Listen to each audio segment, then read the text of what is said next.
एक छोटे से गांव में पवन अपनी पत्नी सुनीता और दो छोटे बच्चों के साथ रहता था। पवन मेहनत मजदूरी करके अपना गुजारा करता था। उसकी मजदूरी बहुत कम मिलती थी और महंगाई बहुत ज्यादा थी, इसलिए उसके घर पर दिन में एक बार ही खाना बनता था। वह कभी कभी सूखी रोटी खाकर ही अपना गुजारा करता था। एक बार गर्मी के दिनों में पवन की पत्नी बोली, गर्मी आ गई है। कई साल से हम और बच्चे एक ही छोटे पंखे में गर्मी काट लेते हैं और अब तो वह पंखे भी खराब हो चुके हैं। इस बार तुम नया पंखा ले आओ। अब उस पुराने टूटे पंखे में गर्मी नहीं जाएगी। बच्चों को गर्मी से परेशान देखकर रोना आता है। बच्चों को देखकर मुझे भी रोना आता है। मैं एक बदनसीब बाप हूँ जो घर में एक पंखा भी नहीं ला सकता। सुनीता, तुम तो जानती हो मेरे रोज की कमाई से हमारा घर का गुजारा बहुत मुश्किल से हो पाता है। ऐसे में मैं पंखा कहाँ से ला सकता हूँ? एक पंखा की कीमत कम से कम 200 रुपए होंगे और मैं दिन में बड़ी मुश्किल से ही 100 रुपए कमा पाता हूँ। मेरे पास 50 रुपए हैं। ये 50 रुपये मैं बड़ी मुश्किल से जमा किए हैं। तुम्हारे 50 रुपये मोहन किसान से निकलते हैं तो मुझे 50 रुपये लेकर एक पंखा ले आओ। पवन मोहन के घर अपने 50 रुपये लेने पहुंच जाता है। मोहन अपने घर के बाहर दरवाजे पर बैठा हुआ होता है। पवन को अपने घर आता देखकर मोहन उसे कहता है, अरे पवन भाई, आज मेरे घर कैसे आना हुआ? सब खैरियत तो है ना? हाँ भैया, ऊपर वाले का शुक्र है। दरअसल मैं तुम्हारे पास अपने उधार दिए हुए 50 रुपये लेने आया हूँ। मुझे एक पंखा लाना है। बगैर पंखे के रात दिन काटना मुश्किल हो जाती है। पवन भाई, तुम्हारा दुख मैं समझ सकता हूँ, लेकिन मेरी स्थिति भी कुछ सही नहीं है। इस समय घर में एक पैसा भी मौजूद नहीं है। तुम अपने 50 रुपये फिर कभी ले जाना। इतने में ही मोहन की पत्नी आ जाती है। तुम पवन भाई के पैसे क्यों नहीं देते हो? ऐसी गर्मी भरी रात बगैर पंखे के कैसे काटते होंगे? पवन भाई, मेरे पास यह 40 रुपए हैं, तुम इन्हें ले लो। बचे हुए 10 रुपए मैं तुम्हें बाद में दे दूंगी। पवन 90 रुपये लेकर पंखे की दुकान पर पंखा लेने जाता है। दुकान वाले बहुत सारे पंखे दिखाता है, लेकिन कोई भी पंखा 100 रुपए से कम नहीं होता। सेठ जी, मेरे पास केवल 90 रुपए हैं। आप मुझे कोई सस्ता सा पंखा दिखा दो। अरे भाई, 100 रुपए से नीचे कोई पंखा नहीं है। सेठ जी, मुझे यह 100 रुपए वाला पंखा दे दो। मैं तुम्हें 10 रुपए 2-4 दिन में लौटा दूंगा। हम ऐसे कंगाल को उधार नहीं देते। कौन पीछे पीछे फिरे? जाओ अपनी राह लो। 1 घंटा खराब करवा दिया। जेब में 90 रुपए लिए हो और पंखा लेने चला है 100 रुपए वाला। बेचारा सेठ की बात सुनकर निराश होकर घर की ओर निकल जाता है। रास्ते में वह सोचते जाता है, कितनी हैरानी की बात है। मैं सारा दिन काम करता हूँ, उस पर भी घर में कोई आराम का साधन नहीं है। ठंड में ठंड से परेशान और गर्मी में गर्मी से परेशान रहते हैं और ना ही कभी पेट भर खाना मिल पाता है। ऐसी जिंदगी जीने की से क्या फायदा जब मैं अपने बच्चों को सुख नहीं दे सकता। बेचारी सुनीता ने घर से निकलते समय कहा था कि पंखा जरूर लेकर आना। अब मैं क्या जवाब दूंगा उसको? बेचारी मेरी वजह से कितनी परेशानियों का सामना कर रही है। अब मैं क्या करूं, कहां जाऊं? तभी पवन को गर्मी से परेशान एक बूढ़े आदमी दिखाई देता है, जो किसी गहरी सोच में डूबा हुआ आसमान की तरफ देख रहा था। उस बूढ़े आदमी को देखकर ऐसा मालूम हो रहा था जैसे वह बहुत बड़ी मुसीबत में है, लेकिन पवन उसे देखकर आगे बढ़ जाता है। थोड़ी दूर जाने के बाद पवन सोचने लगता है, मैं कितना निर्दय हूँ, उस बुजुर्ग आदमी को गर्मी से परेशान देखते छोड़ आया। कहीं वह बूढ़ा आदमी गर्मी से मर ना जाए। पता नहीं उसने कुछ खाया होगा भी या नहीं। कितना बुरा होगा अगर मैं उसे इस हालत में छोड़कर चला गया। मुझे उसकी मदद करनी चाहिए। फिर पवन वापस उसे बूढ़े आदमी के पास चला गया। उस आदमी को गर्मी से परेशान देखकर पवन को उस पर तरस आ गया। फिर वह उस आदमी से बोला, बाबा, आप इतनी गर्मी में यहाँ क्यों बैठे हैं? क्या आपको कोई मदद चाहिए? बेटा, मदद तो मुझे चाहिए, लेकिन तुम मेरी क्या मदद करोगे? तुम्हारी कपड़े तो खुद तुम्हारी कहानी बता रहे हैं। बाबा, मेरे बस का हुआ तो मैं आपकी मदद जरूर करूंगा। ज्यादा ना सही तो थोड़ा बहुत तो कर ही दूंगा। बेटा, मैंने एक शुद्ध खोर से ब्याज पर पैसे लिए थे, लेकिन मैं समय पर उसके पैसे नहीं दे पाया। इसलिए उसने मुझे मेरे घर छीन लिया और मुझे बेघर कर दिया। मेरे पास इतने पैसे नहीं हैं कि मैं उस शुद्ध कोर को पैसे देकर अपना घर वापस ले सकूं। ना ही मुझसे अब कोई काम हो पाता है। जो उसके पैसे कमाकर दे सकूं। बाबा, आपके बच्चे नहीं हैं? बेटा, मेरे 2 लड़के हैं। मैंने उन्हें दिन रात मजदूरी करके पढ़ाया था। जब उनकी नौकरी लग गई तो वह मुझे छोड़कर शहर चले गए। वहां जाकर उन्होंने अपना घर बसा लिया और मुझे भूल गए। एक दिन आए थे। दोनों भाई मुझसे मिलने नहीं, बल्कि मेरे जमीन बेचने। बड़ा बेटा कह रहा था कि पिताजी, मुझे शहर में बिजनेस शुरू करना है, इसलिए मुझे पैसे की बहुत जरूरत पड़ रही है। और छोटे बेटे को भी एक फैक्ट्री खोलनी थी, इसलिए दोनों भाइयों ने मेरी सारी जमीन बेचकर आधे आधे पैसे लेकर शहर चले गए और फिर कभी वापस नहीं आए। ये कहते कहते बूढ़ा आदमी रोने लगा। पवन ने किसी तरह उन्हें चुप कराया। बाबा, मेरी पत्नी मेरा इंतजार कर रही होगी। मैं आज उससे वादा किया था कि आज मैं पंखा लेकर आऊंगा, लेकिन मैं उसके लिए पंखा तो ना ला सका। इसलिए अब तुम एक काम करो, यह पैसे तुम ले लो। इन पैसों की मुझसे ज्यादा तुम्हें जरूरत है। हमारे पास पंखा ना सही, घर तो है, तुम्हारे पास वह भी नहीं है। अगर तुम और ज्यादा देर घर से बाहर रहे तो तुम्हारी हालत बिगड़ सकती है। इसलिए यह पैसे तुम उस सूदखोर को दे देना और उससे अपना घर वापस ले लेना। वह आदमी पवन से पैसे ले लेता है और पवन से कहता है, बेटा, तुम सच में बहुत नेक और अच्छे इंसान हो। आज जब तुम खुद अपनी परेशानियों से डूबे हुए थे, तब भी तुमने बिना किसी स्वार्थ के मेरी मदद की। यह तो गुण है जो किसी सच्चे इंसान में होता है। ईश्वर तुमसे हमेशा खुश रहे। तुम्हें इसका कोई अच्छा फल जरूर मिलेगा। मैं दुआ करता हूं कि तुम्हारी जिंदगी में कभी कोई कमी ना आए और तुम्हें हर खुशी मिले। ईश्वर हर पिता को ऐसे नेक और समझदार औलाद दे जो किसी के काम आ सके। तुम जैसे औलाद किसी भी बाप के लिए बड़े ही गर्व की बात होती है। वह बुजुर्ग आदमी पवन को बहुत दुआ देता है और फिर वहां से चला जाता है।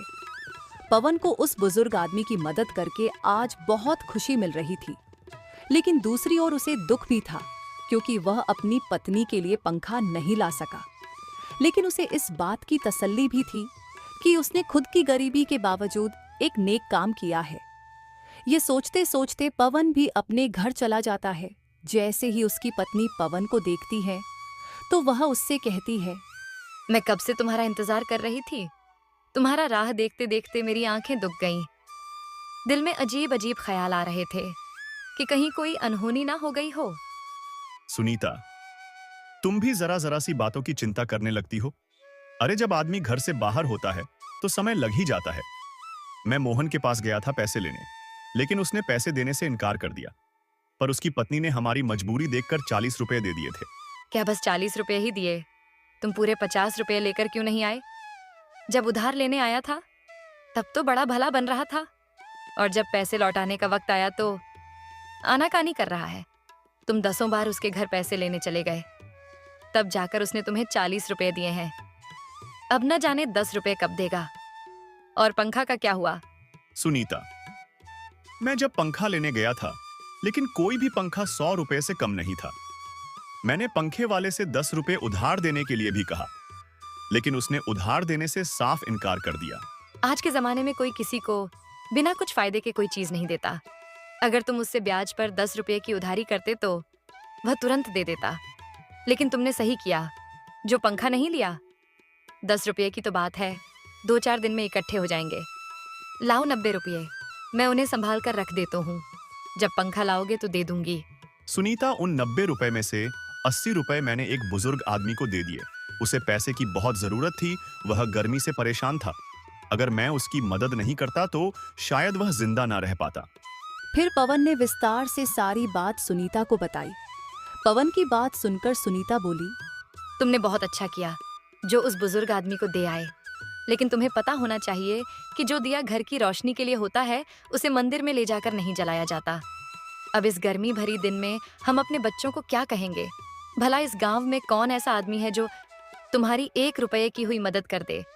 तुम बिल्कुल सही रहती हो सुनीता, मैं तुम्हारी बात से पूरी तरह सहमत हूँ। लेकिन वह बेचारा बुजुर्ग आदमी हमसे ज्यादा मुसीबत का मारा था। तुम चिंता ना करो, ईश्वर ने चाहा तो हमारे पंखे का भी कहीं ना कहीं से इंतजाम हो ही जाएगा। चलो, तुम मेरे लिए खाना लगा दो, बहुत जोर की भूख लगी है। आज तो घर का आटा भी खत्म हो गया है। 4 रोटी का आटा बचा हुआ था, 2 रोटी बच्चों ने खा ली और 2 रोटी मैं आपके लिए रख दी। और तुमने क्या खाया सुनीता? तुम भूखी हो। मैं भी बच्चों के साथ एक दो निवाला खा लिए थे। फिर सुनीता पवन के लिए खाना लगा देती है। जैसे ही पवन खाना खाने बैठता है, उतने में ही कोई घर का दरवाजा खटखटा आता है। सुनीता घर के बाहर जाकर देखती है तो एक बूढ़ी औरत खड़ी थी। वह सुनीता से कहती है, बेटी, मुझ पर दया करो। मैं कल से कुछ नहीं खाया है, इसीलिए मेरी हालत बहुत खराब हो गई है और मेरे पास खाने के लिए कुछ भी नहीं है। कृपया मुझे एक खाने का को दे दो। भगवान तुम्हारा भला करेगा। बहुत लोगों के घर के दरवाजे खटखटा आए, लेकिन किसी ने दरवाजे नहीं खोला। माँ जी, इस वक्त तो हमारे घर में कुछ भी नहीं है जिससे मैं आपको खाने को दे सकूं, और ना ही राशन है जो मैं आपको बनाकर कुछ दे सकूं। सुनीता की बात सुनकर बुजुर्ग महिला की उम्मीद टूट जाती है। उतने में ही पवन आ जाता है। वह बुजुर्ग महिला से कहता है, माताजी, आप अंदर आ जाइए। ज्यादा देर घर से बाहर रहना सही नहीं है। गर्मी बहुत ज्यादा पड़ रहा है। आप बीमार हो सकती हो। पवन उस बुजुर्ग औरत को घर के अंदर ले आता है और फिर सुनीता से कहता है, सुनीता, मेरे लिए तुमने जो 2 रोटी बचाकर रखी थी, वह रोटी माताजी को दे दो। फिर सुनीता रोटी बुजुर्ग औरत को दे देती है। बूढ़ी औरत बहुत भूखी थी, इसलिए उसने वह रोटी तुरंत खा ली। आप लोगों ने इस बुरे वक्त में मेरी सहायता की है। मैं तुम्हारा यह एहसान जीवन भर नहीं भूलूंगी। वो बूढ़ी औरत पवन और सुनीता को दुआ देती है और फिर वहां से चली जाती है। अगली सुबह सुनीता पवन से बोली, तुमने भी रात को कुछ नहीं खाया और बच्चे भी थोड़ा बहुत खाकर ही सो गए थे। तुम एक काम करो, तुम्हारे पास जो बचा हुआ रुपए है उसे घर का राशन ले आओ। पत्नी के कहने पर पवन घर राशन लेने के लिए बाजार की ओर चला जाता है। रास्ते में उसे एक बूढ़े आदमी के रोने की आवाज आती है। वह बूढ़ा आदमी अपने बेटे से कह रहा था, बेटा, तू मेरा क्यों नहीं सुनता है? कितने दिन से कह रहा हूं कि मेरी बीमारी बढ़ती ही जा रही है। तू मुझे किसी हकीम के पास ले चल। पिताजी, मैं आपके इलाज के लिए पैसे कहां से लेकर जाऊं? आप तो जानते ही हो, मेरे पास एक भी पैसे नहीं है। फिर भी आप बार बार कहकर मुझे शर्मिंदा क्यों करते हो? फिर पवन उस बूढ़े आदमी के पास जाकर उसकी रोने की वजह पूछता है तो बूढ़ा आदमी उसे कहता है, मैंने अपने इस बेटे को पालने के लिए दिन रात एक कर दी। बड़ी मेहनत मशक्कत से मैं इसे पाला है। जब यह 1 साल का था, तभी उसकी माँ ईश्वर को प्यारी हो गई थी। मैं चाहता तो दूसरी विवाह कर लेता, लेकिन मैंने इसकी वजह से नहीं किया कि कहीं दूसरी पत्नी इसे परेशान ना करे और इसकी जिंदगी खराब हो जाए। और आज जब मैं बूढ़ा हो चुका हूं, तो यह मुझे किसी हकीम के पास नहीं ले जाता जिससे मैं अपनी बीमारी का इलाज करवा सकूं। फिर बूढ़े आदमी का बेटा कहता है, मैं इस बात से सहमत हूं कि इन्होंने बड़ी ही तकलीफ से मुझे पाला है और पाल पोसकर जवान किया है, लेकिन मैं मजबूर हूं। मेरे पास इतने पैसे नहीं हैं कि मैं इनको किसी हकीम के पास ले जा सकूं। पवन दोनों बाप बेटे की बात सुनकर परेशान हो गया और फिर उसने अपना एक 10 रुपये जिससे वह घर का राशन लेने जा रहा था, बूढ़े आदमी के बेटे को दे देता है। इस 10 रुपये की मुझे भी बहुत आवश्यकता है, क्योंकि मेरे बच्चे बहुत भूखे हैं और इस 10 रुपये से मैं घर का राशन लाने जा रहा था, जिससे मैं अपने परिवार का पेट भर सकूं। लेकिन अगर तुम्हारी पिताजी को समय से इलाज नहीं मिला तो इसकी जिंदगी खराब हो सकता है। इस 10 रुपये से तुम अपने पिताजी का इलाज करवा लो। वे बाप बेटे दोनों 10 रुपये लेकर पवन को ढेर सारे आशीर्वाद देते हैं और फिर वह लोग इलाज के लिए चले जाते हैं। और इधर पवन बड़ी उदास मन से एक पेड़ के नीचे आकर बैठ जाता है और मन में ही सोचता है, हे भगवान, मैं क्या करूं? मुझे अपने दुख से ज्यादा दूसरे के दुख दिखते हैं। अगर मैं घर पर राशन लेकर नहीं गया तो मेरे बच्चे भूखे रहेंगे, और सुनीता को जब यह बात पता चलेगा कि वह पैसा मैं किसी दूसरे के मदद के लिए दिया हूं, तो वह बहुत गुस्सा करेगी। मुझे कुछ समझ में नहीं आ रहा है, मैं क्या करूं? पवन यह सब सोच ही रहा था, तभी उसके पास एक साधु बाबा आते हैं और पवन को उदास देखकर पूछते हैं, बेटा, तुम इतने उदास में क्यों यहाँ बैठे हो? मुझे बताओ। मैं आपको क्या ही बताऊं बाबा, मेरे पास इतने दुख है कि क्या क्या बताऊं आपको। मेरे घर में कोई साधन नहीं है, ना खाने की, ना बच्चों की गर्मी में रखने की, और मुझे दूसरों का दर्द देखा नहीं जाता। अभी मेरे बच्चे भूखे हैं, और मैं अपने बच्चों के लिए कुछ खाना लेकर नहीं जा पा रहा हूँ। हाँ पवन, मैं तुम्हारे बारे में सब कुछ जानता हूँ। मैंने तुम्हें बहुत देखा है। तुम दूसरों की मदद अपनी जरूरत को भूल कर करते हो, इसीलिए आज मैं तुम्हारी मदद करने आया हूँ। बाबा, मुझे कुछ समझ में नहीं आ रहा कि आप क्या कहना चाहते हो। तभी बाबा अपने झोले में से कुछ सामान निकालकर पवन को कुछ देते हैं और कहते हैं, बेटा यह लो मशीन। इस मशीन में आइसक्रीम बनते हैं और अभी गर्मी का मौसम है। तुम आइसक्रीम तैयार करके गांव में बेचो, तुम्हारी कमाई अच्छी होगी। पर बाबा, मुझे आइसक्रीम बनाना नहीं आता। मैं ये मशीन लेकर भी क्या करूंगा।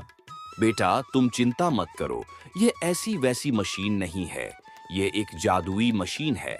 बस तुम्हें इस मशीन में सिर्फ जितना आइसक्रीम बनाना है उतना पानी और चीनी की मात्रा अपने हिसाब से डाल दो, और फिर तुम जिस फ्लेवर में आइसक्रीम मांगोगे वह बनकर तुम्हारे सामने आ जाएगा। पर हाँ, याद रखना, यह आइसक्रीम की मशीन सभी के पास नहीं टिक पाते। ये सिर्फ ईमानदार और मददगार इंसान के पास ही रह पाता है। अगर तुम्हारी अच्छी कमाई होने लगेगी तो तुम यह आइसक्रीम के मशीन को किसी मददगार इंसान को दे देना। आपका बहुत बहुत धन्यवाद बाबा, जो आपने इतनी बड़ी मदद की। मैं आपका यह एहसान जिंदगी भर नहीं भूलूंगा। आइसक्रीम का मशीन लेकर पवन खुशी खुशी घर चला जाता है। तभी उसकी पत्नी हाथ में राशन का थैला ना देखकर उससे गुस्से में पूछती है, क्यों जी, आज भी किसी को पैसा दान में देकर आए हो क्या? घर में तो खुद के खाने के लाले पड़े हैं और चले हो समाज सेवा करने। अरे सुनीता, पहले मेरी बात तो सुनो। मैं घर में सच में राशन लेकर नहीं आया हूँ, पर ऐसा चीज लेकर आया हूँ जो तुम खुशी से झूम उठोगी। हाँ जी, तो बताओ ना, ऐसा क्या चीज लेकर आए हो जो हमारा और हमारे बच्चे का पेट भर सके और गर्मी से राहत मिले। फिर पवन सुनीता को वह जादुई आइसक्रीम मशीन के बारे में सब कुछ बता देता है। सुनीता भी यह बात सुनकर खुशी से झूम उठती है। परंतु अब बात यह थी कि आज के खाने के लिए और आइसक्रीम बेचने के लिए ठेला का इंतजाम कहाँ से करे। ए जी, आप चिंता मत करो। मेरे माँ के दिए हुए सोने की अंगूठी को आप ले जाओ। सुनार के पास गिरवी रखकर कुछ पैसे उधार ले आना। फिर जब पैसे आ जाएंगे तब तुम वह अंगूठी को छुड़ा लेना। कम से कम आज बच्चे भूखे तो नहीं रहेंगे और आइसक्रीम बेचने के लिए ठेला भी आ जाएंगे। हाँ सुनीता, तुम सही कहती हो। लाओ, दे दो मुझे वह अंगूठी। मैं सुनार के पास जाता हूँ, फिर सामान और ठेला लेकर आता हूँ। फिर सुनीता पवन को वह अंगूठी दे देती है और पवन खाने का राशन और ठेले लेकर घर आ जाता है। लो सुनीता, तुम खाना बनाओ, फिर हम लोग खाना खाकर आइसक्रीम बनाएंगे। फिर वह लोग बड़े मजे से खाना खाकर सुनीता और पवन आइसक्रीम बनाने लगते हैं। बच्चों आइसक्रीम को बनता देख बड़ा खुश होता है। ए मेरी जादुई मशीन, मुझे चॉकलेट फ्लेवर का 50 आइसक्रीम बनाकर दो। यह बोलते ही जादुई मशीन से एक चमक सी निकलती है और उसमें से 50 चॉकलेट फ्लेवर की आइसक्रीम बनकर आ जाती है। यह देखकर बच्चे मानो उनकी खुशी आसमान तक पहुंच गई हो।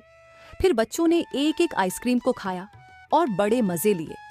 फिर रमेश आइसक्रीम को ठेले में लेकर गांव की ओर आइसक्रीम बेचने चला जाता है।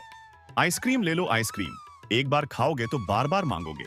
ये आइसक्रीम जो एक बार छक ले वो दुनिया की सारी टेंशन भूल जाए। खाओगे तो जानोगे। ऐसे बोलते ही गांव वालों की भीड़ रमेश के पास आकर लग जाती है। बच्चे बूढ़े जवान सभी कोई रमेश से आइसक्रीम खरीदने लगते हैं। अरे वाह रमेश, आइसक्रीम खाकर तो मजा ही आ गया। इतनी स्वादिष्ट आइसक्रीम तो मैंने आज तक कभी नहीं खाई। हाँ रमेश भाई, तुम्हारी आइसक्रीम तो और सभी आइसक्रीम वालों से अलग है। ऐसा लगता है कि खाता ही रहूं। मुझे 2 आइसक्रीम और दे देना, मैं अपने बच्चों के लिए ले जाऊंगा। इस तरह से करके पवन की सारी आइसक्रीम बिक जाती है और उसकी अच्छी कमाई होने लगती है। पवन की अच्छी कमाई को देखकर पवन का पड़ोसी मोहन बहुत ही जलने लगता है। एक दिन पवन का पड़ोसी मोहन उससे पूछता है, अरे पवन, तू सच सच बता, तू आइसक्रीम में ऐसा क्या मिलाता है कि तुम्हारी आइसक्रीम गांव में आते के साथ सारे खत्म हो जाते हैं। मैं और भी आइसक्रीम वालों को देखा है, मगर तुम्हारी जितनी बिकती है उन लोगों की नहीं। और तूने तो पहले दिनों में ही इतनी जल्दी तरक्की कर गया। जहां तक मैं जानता हूं, व्यापार जमने में टाइम लगता है, मगर तुम्हारी व्यापार तो पहले दिन से ही चलने लगा। ऐसा कुछ नहीं है मोहन भाई। सभी आइसक्रीम वाले गांव में प्लेन आइसक्रीम लेकर आते हैं और मैं चॉकलेट आइसक्रीम लेकर आता हूँ। शायद इसकी वजह से हो सकता है। ये कहकर पवन आइसक्रीम बेचने चला जाता है, मगर यह बात मोहन को कुछ अटपटा सा लगता है। वह मन ही मन सोचता है, दाल में कुछ जरूर काला है। यह पवन बहुत तेज में से है। गांव में तो और भी लोग चॉकलेट आइसक्रीम लेकर आते हैं, पर इसकी जैसी तो नहीं बिकती। मुझे इसका पता लगाकर ही रहना होगा कि आखिरकार यह चॉकलेट आइसक्रीम में क्या मिलाता है जो सभी गांव वालों को इतना पसंद आ रहा है। अगर इस तरह से इसकी बिक्री होते रही तो यह मुझसे आगे निकल जाएगा। नहीं, मैं ऐसा होने नहीं दूंगा। फिर मोहन पवन के घर पर छुपकर निगरानी रखने लगता है। जैसे ही पवन आइसक्रीम बेचकर घर जाता है तो अपनी पत्नी से कहता है, लो सुनीता, पैसे को अलमारी में रख दो। कल तुम इस पैसे से बच्चे का फीस और कूलर लेकर आना। गर्मी बहुत ज्यादा हो रही है। अब हमारे दिन भी बदल गए हैं। मैं पहले एक पंखा के लिए तरसती थी, अब हमारे घर में कुल्लर आने लगे हैं। बस ये सब जादुई मशीन की वजह से हो रही है, वरना हमारी क्या औकात थी कुल्लर लेने की। आज हमारे पास जादुई मशीन ना होता तो न जाने हम कहाँ होते। पापा पापा, इस जादुई मशीन से मुझे आइसक्रीम मंगा दो ना, मुझे बड़ा खाने का मन कर रहा है। हाँ जी, मुझे भी आइसक्रीम खाने का बड़ा मन कर रहा है। मेरे लिए भी जादुई मशीन से मांग लीजिएगा। फिर पवन जादुई मशीन से आइसक्रीम मांग लेता है और मशीन से आइसक्रीम बाहर निकल आता है। यह सब खड़ा होकर मोहन छुपकर देख रहा था। अच्छा, तो ये जादुई मशीन का कमाल है। इसी की वजह से पवन की आइसक्रीम गांव वालों को बहुत पसंद आ रही है। अगर यह मशीन मेरे पास आ जाए तो मैं भी आइसक्रीम बेचकर बहुत पैसे वाला बन जाऊंगा। ये सोचते सोचते मोहन अपने घर की ओर चल देता है। फिर वह रात होने का इंतजार करता है।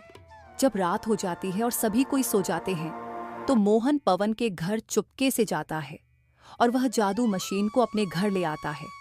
और इधर सुबह होते ही पवन और सुनीता आइसक्रीम वाले जादुई मशीन को खोज खोज कर परेशान होते हैं। अरे सुनीता, अच्छे से खोजो, घर में ही होगा। अजी, मैंने सब जगह देखा पर कहीं नहीं मिल रहा है। मोहन आइसक्रीम बनाने की कोशिश कर रहा था। उसने लालच में आकर मशीन में बहुत सारी दुर्लभ सामग्री डाल दी। जैसे ही उसने बोला, ये जादुई मशीन मुझे 50 आइसक्रीम निकाल कर दो, मशीन तेजी से घूमने लगी और अचानक उसमें से ठंडी बर्फीली लपटें निकलने लगीं। पूरा परिवार ठंड से जमने लगा और लोग परेशानी में आ गए।